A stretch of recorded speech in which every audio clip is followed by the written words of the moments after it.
এবারে এই একই টাইপের আরেকটা প্রশ্ন, তবে এখানে প্রশ্নটা হলো এরকম, একজন লোক দান করতে পারবে কিনা তার নিজের শরীর থেকে, যেমন ধরেন রক্ত দান করা রোজা অবস্থায়, কি এটার অনুমতি আছে? যখন কেউ রক্তদান করে এটা অনেকটা কাপিং এর মতো। কাপিং মানে শরীর থেকে রক্ত বের করা, বাইরে রক্ত বের করা হয় সাকিং বা কাপিং এর মাধ্যমে, এটা অনেকটা একরকম।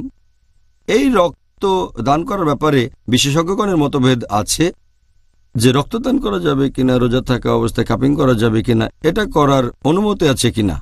একটা হাদিস এটার উল্লেখ আছে সুনান আবু দাউদ খণ্ড নম্বর 2 বুক অব ফাস্টিং হাদিস নম্বর 2364। আমাদের প্রিয় নবী মুহাম্মদ সাল্লাল্লাহু আলাইহি ওয়াসাল্লাম বলেছেন, যদি কেউ কাপিং করে বা কাপিং হয় তার রোজা ভেঙে যায়।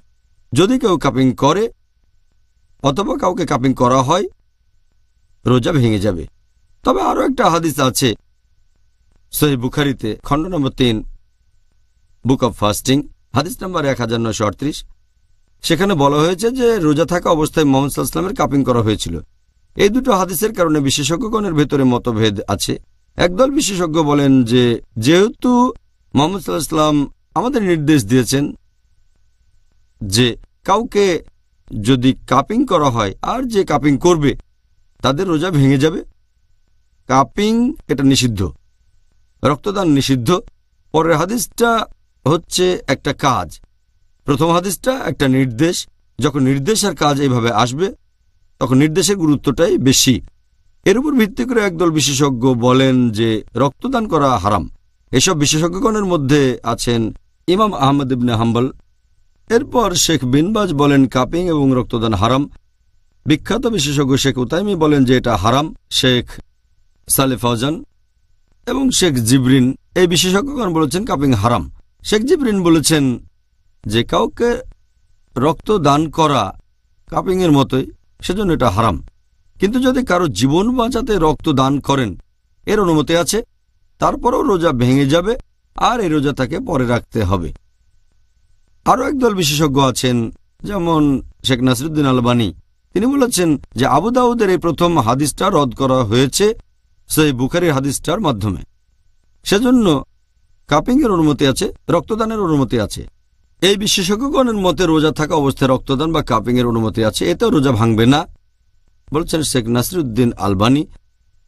এরপর আছেন একজন সাহাবী আনাস ইবনে মালিক রাদিয়াল্লাহু আনহু, তারপর হযরত আয়েশা রাদিয়াল্লাহু আনহা, তারপর আছেন ইমাম মালিক, তারপর ইমাম শাফি। তাহলে এই দলেও অনেক বিশেষজ্ঞ আছেন যারা বলেন যে রক্তদান করলে রোজা ভেঙে যায় না।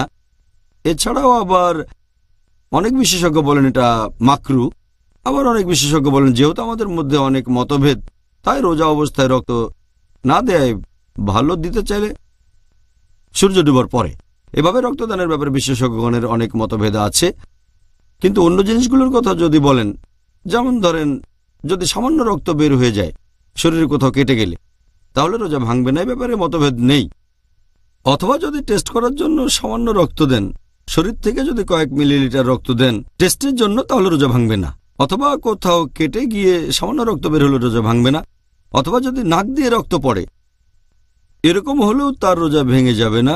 অথবা ধরেন ছোটখাটো অপারেশন যেখানে খুব সামান্য রক্তপাত হয় তাহলে রোজা ভাঙবে না। যদি অনেক বেশি রক্তপাত হয়, ব্লাড সার্জারিতে যেটা অনেকখানি রক্তদানের মতো ব্যাপারে, এমন হলে রোজা ভেঙে যাবে। তাহলে যদি এই ধরনের কিছু হয়, যেমন টেস্টের জন্য রক্ত দিলেন, নাক দিয়ে রক্ত পড়ল বা সামান্য ক্ষত, এক্ষেত্রে সবাই একমত, সব বিশেষজ্ঞ বলেন এতে রোজা ভাঙবে না।